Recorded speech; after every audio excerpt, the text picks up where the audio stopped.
Hi, welcome to the 12 Days of Christmas Wonder podcast. We're so excited you're here.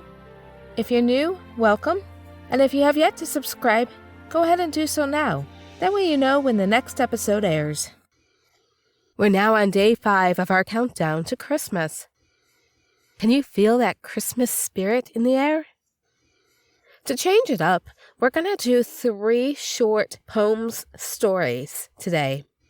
I hope you enjoy them. Our first poem is a Christmas gift. This poem appeared in the Santa Claus's Surprise, a Christmas Gift for the Little Folks book, published by D. Lathrop Company. Come, Katie, quick! Oh, come and see. Another gift for you and me. Nanny says it came this morning, too. Unwrap it, Nanny. Let's see it do. Don't make us wait. Oh, what's the use of all that flannel? Cut it loose so we can see it. Will it break? Oh, I can guess. 'Tis a big cake. And half is mine, remember, Kate. Oh, hurry, Nanny. Don't make us wait. No, 'tisn't cake. What can it be? A doll? Oh, my! And that for me. Look, Kate! A great deal bigger size than one you've got. Oh, look! Its eyes can open. Oh, look there! Look there! It moves its hands, I do declare. What is it, Nanny? Don't make us tease. Do tell us all about it, please. Oh, Kate! I know! A brand new sister! And I'm the very first that kissed her. Our second one is a short story by Samuel Clemens, more widely known as Mark Twain. He wrote it in 1875 for his 3-year-old daughter, Susie. It's a letter from Santa Claus that he placed on her pillow. He wrote it to encourage her with her writing, as she wanted to follow in her father's footsteps. It's a cute story that captures all that parents do to keep the magic of Santa Claus alive. A letter from Santa Claus. My dear Susie Clemens, I have received and read all the letters which you and your little sister have written me.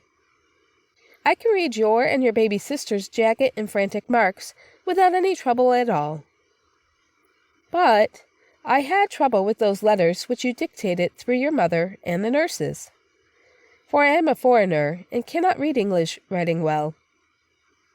You will find that I made no mistakes about the things which you and the baby ordered in your own letters.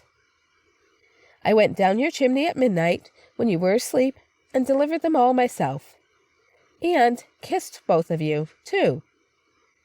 But there were 1 or 2 small orders which I could not fill because we ran out of stock. There was a word or 2 in your mamma's letter which I took to be a trunk full of doll's clothes. Is that it? I will call at your kitchen door about 9 o'clock this morning to inquire. But I must not see anybody, and I must not speak to anybody but you. When the kitchen doorbell rings, George must be blindfolded and sent to the door. You must tell George he must walk on tiptoe and not speak.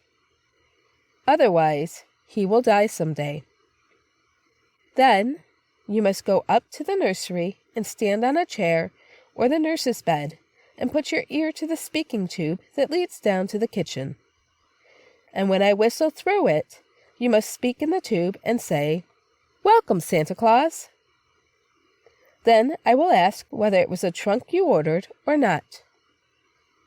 If you say it was, I shall ask you what color you want the trunk to be. And then you must tell me every single thing in detail which you want the trunk to contain.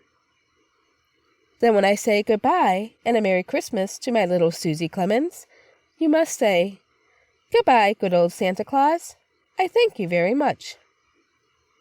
Then you must go down into the library and make George close all the doors that open into the main hall. And everybody must keep still for a little while. I will go to the moon and get those things. And in a few minutes I will come down the chimney that belongs to the fireplace that is in the hall, if it is the trunk you want. Because I couldn't get such a thing as a trunk down the nursery chimney, you know. If I should leave any snow in the hall, you must tell George to sweep it into the fireplace, for I haven't time to do such things. George must not use a broom, but a rag, else he will die some day.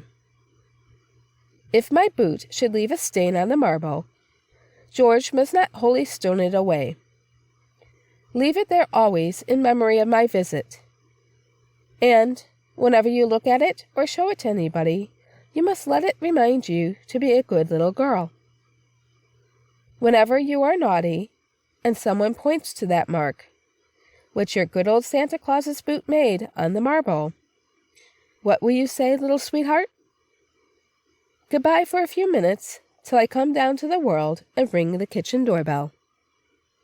Your loving Santa Claus, whom people sometimes call the Man in the Moon. And our final is a poem.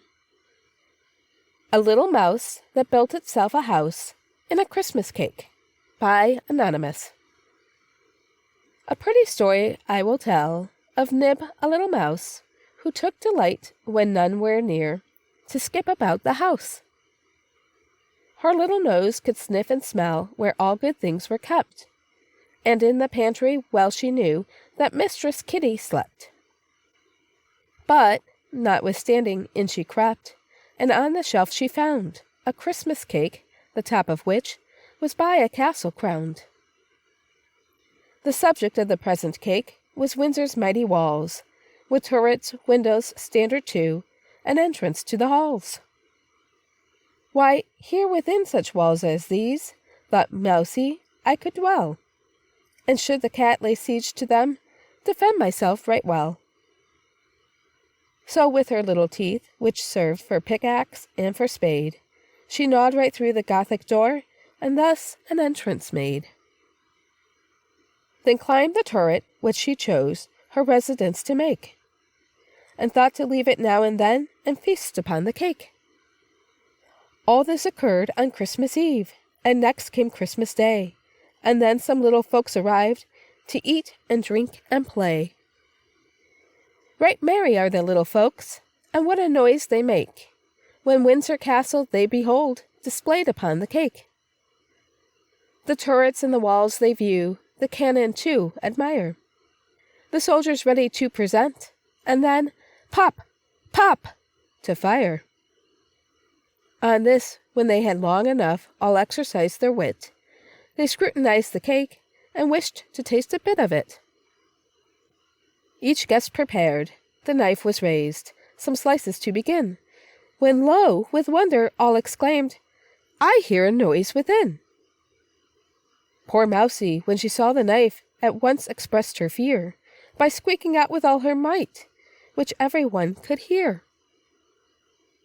Then John, as he the turret viewed, with consternation cried, There's something, I am sure, alive, and moving too inside. All now were hushed, and knew not what all this could be about, while Mouse in fright forgot her tail, which at the top popped out.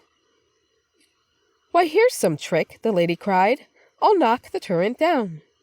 Mousie in terror gave a leap, and ran along her gown. Oh, screamed the lady, what is this? On each side was dismay, which Mousie took advantage of by scampering away. Their fright all o'er, loud laughs ensued from all within the house, to think so much fear should be caused by a little mouse. The children hunted for this mouse, but she was not a dolt, to wait till she was caught, but made right through a hole a bolt. The party then began their dance, and singing next ensued, and then came supper with its cakes, and very best home brewed. The end. I hope you've enjoyed these two poems and short story. They're fun little pieces that capture the holiday spirit.